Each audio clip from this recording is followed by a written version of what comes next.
Finally tonight, as promised, a special comment on the passage last week of Proposition 8 in California, which rescinded the right of same-sex couples to marry and tilted the balance on this issue from coast to coast. Some parameters as preface. This isn't about yelling, and this isn't about politics, and this isn't really just about Prop 8. And I don't have a personal investment in this. I'm not gay. I had to strain to think of one member of even my very extended family who is. I have no personal stories of close friends or colleagues fighting prejudice that still pervades their lives. And yet, to me, this vote is horrible. Horrible. Because this isn't about yelling, and this isn't about politics. This is about the human heart. And if that sounds corny, so be it. If you voted for this proposition, or you support those who did, or the sentiment they expressed, I have some questions, because truly, I do not understand. Why does this matter to you? What is it to you? In a time of impermanence and fly-by-night relationships, these people over here want the same chance at permanence and happiness that is your option. They don't want to deny you yours. They don't want to take anything away from you. They want what you want, a chance to be a little less alone in the world. Only now you are saying to them, no, you can't have it on these terms.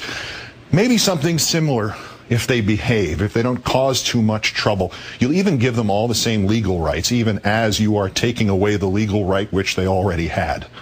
A world around them still anchored in love and marriage, and you're saying, no, you can't marry. What if somebody passed a law that said you couldn't marry? I keep hearing this term, redefining marriage.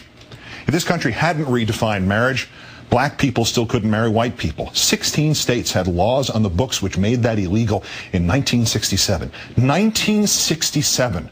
The parents of the president-elect of the United States could not have married in nearly 1/3 of the states of the country their son grew up to lead. But it's worse than that. If this country had not redefined marriage, some black people still couldn't marry other black people.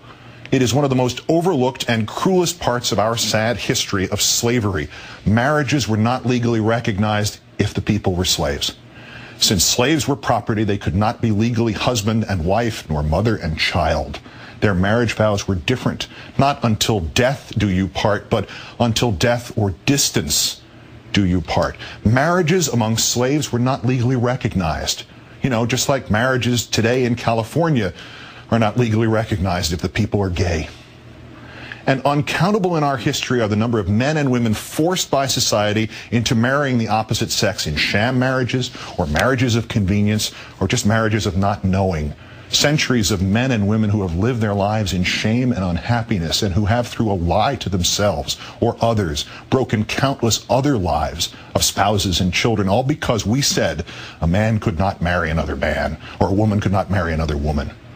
The sanctity of marriage. How many marriages like that have there been? And how on earth do they increase the sanctity of marriage rather than render that term meaningless?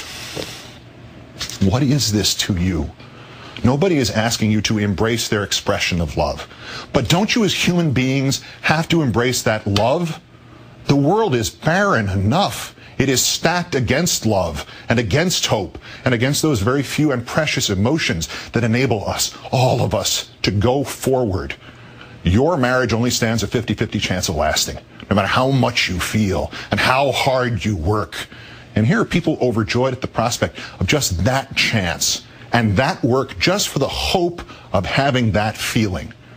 With so much hate in the world, with so much meaningless division, and people pitted against each other for no good reason, this is what your religion tells you to do? With your experience of life and this world and all its sadnesses, this is what your conscience tells you to do?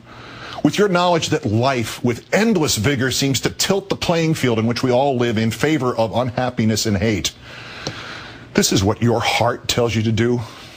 You want to sanctify marriage? You want to honor your God and the universal love you believe he represents? Then spread happiness.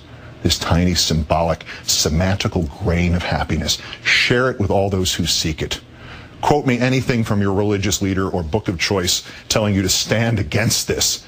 And then tell me how you can believe both that statement and another statement, and another one which reads only, do unto others as you would have them do unto you. You are asked now by your country, perhaps by your Creator, to stand on one side or another. You're asked now to stand not on a question of politics, not a question of religion, not on a question of gay or straight. You are asked now to stand on a question of love. All you need to do is stand and let the tiny ember of love meet its own fate. You don't have to help it. You don't have to applaud it. You don't have to fight for it.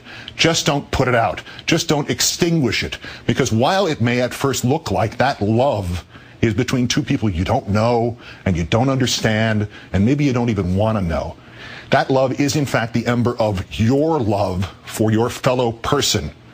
Just because this is the only world we have and the other guy counts too. This is the second time I have found myself in 10 days concluding by turning to, of all things, the closing plea for mercy by Clarence Darrow in a murder trial. But what he said fits what is really at the heart of all this. He said, I was reading last night of the aspiration of the old Persian poet Omar Khayyam. This is what he told the judge. It appealed to me as the highest that I can vision. I wish it was in my heart. I wish it was in the hearts of all. So I be written in the book of love. I do not care about that book above. Erase my name or write it as you will. So I be written in the book of love. Good night and good luck.